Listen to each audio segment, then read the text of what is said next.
We return to Descartes' Discourse on Method using the Hackett edition here, and we have finally reached part 6.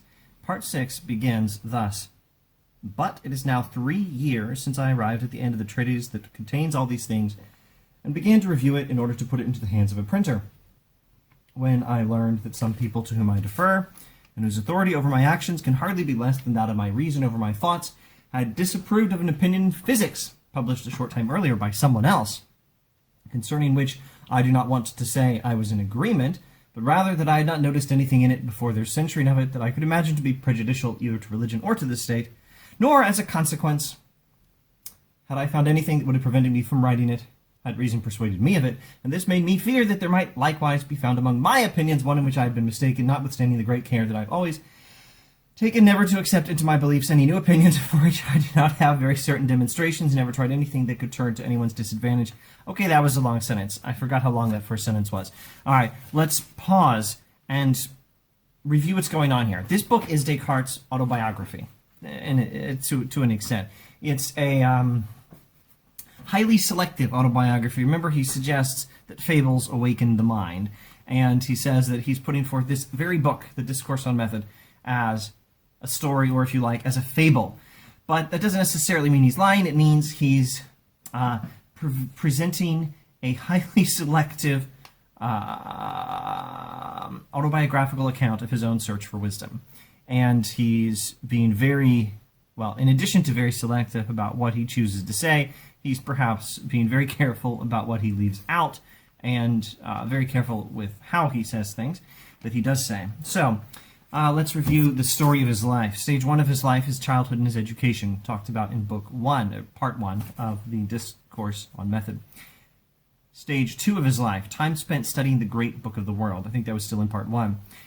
Third stage of his life, a day in a stove-heated room. And that was just one day of his life, but it took Parts 2 and 3 of the Discourse on Method. Well, all of Part 2 and a good chunk of Part 3. Then there were 9 years following his method and his rules for pursuing truth and banishing error from his mind. And those 9 years were following the rules from the stove-heated room, and they, I think they were a few paragraphs at the end of Part 3. Then there was the method of doubt, Part 4. And then there's touting Cartesian philosophy, which is Parts 5 and 6. So we're in the middle of the touting Cartesian philosophy section of his life, which is, well, the rest of his life. And in Part 6, what he's going to do is give us, I like to think of it as a new code of morals, one that has now been based on the insights from the method of doubt, or the insights yielded by the method of doubt, and therefore is not just the provisional code of morals of Part 3. Part 3 was a provisional code of morals. This one is supposed to stick. And what's really interesting in Descartes is the things that have changed in his code of morals. It's going to be an ethics much less based on acceptance, much more based on changing the world through science and technology. But with that one-sentence summary of Part 6, let's review the state of his life. Where is he? He's in the stage of his life where he's touting Cartesian philosophy. And if we had 9 years between the stove-heated room and the method of doubt, we've now had 3 years between a certain time and the time when he's writing this, the Discourse on Method. Now, what time was that? It was the time when he finished writing his book. So the method of doubt, as he describes it in Part 4, was, well,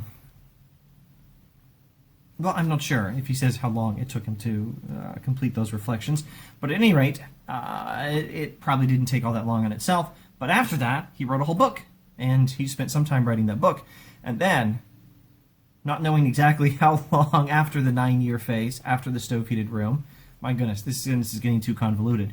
My sentences get too big, too. Okay, there was the stove-heated room, one day. Then there was 9 years. Then he did the method of doubt. Then he wrote a book. I'm not sure how long it took him to do the method of doubt. I'm not sure how long it took him to write the book. But it's been 3 years since he finished writing the book until now when he's writing this book, which is talking about the other book, which was not published in his lifetime. There, that was the autobiographical stuff we wanted to keep track of. Now, he says it's been 3 years since he wrote that book, and he was going to try to get it published, but then he heard about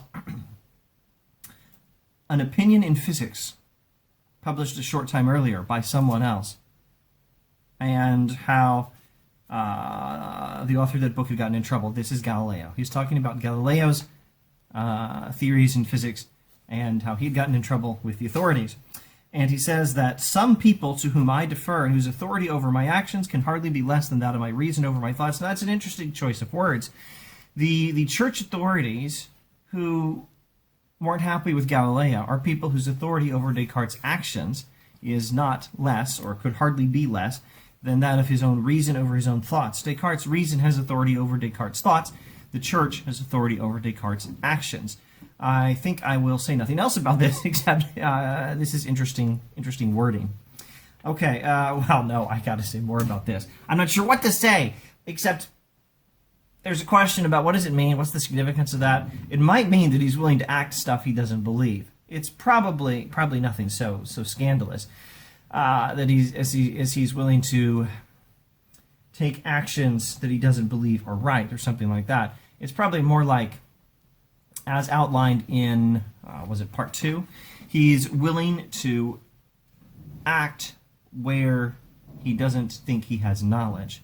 And he's willing to act on church authority when he doesn't think he knows that what they're saying he should do is the right thing to do.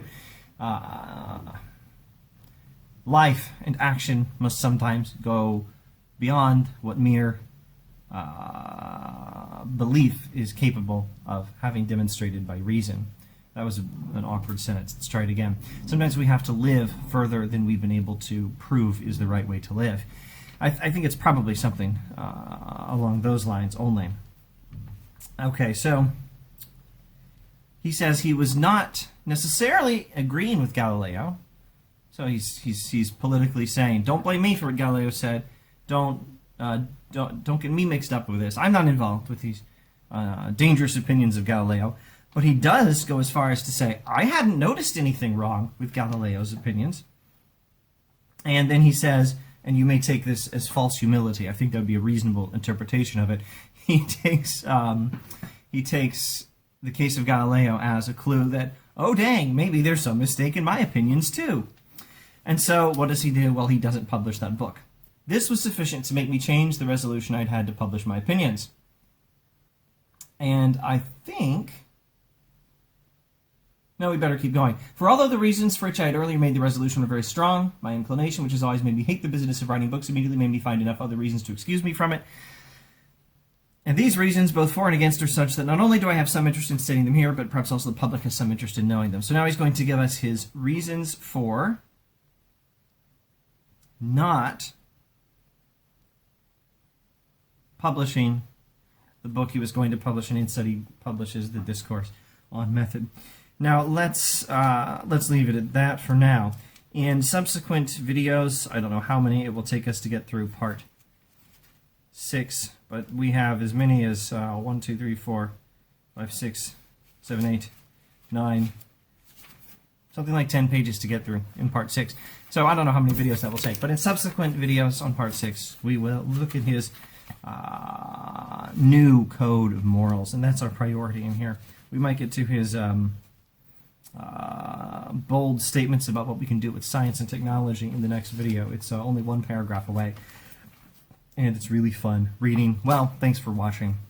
I don't have a very good sense as to the aesthetics, the lighting. I don't think I like this setting as much as sitting in the chair and perching the phone on the computer, but I can't do it with this old phone. So I need a new plan, or I need to stick with this setting. I don't know.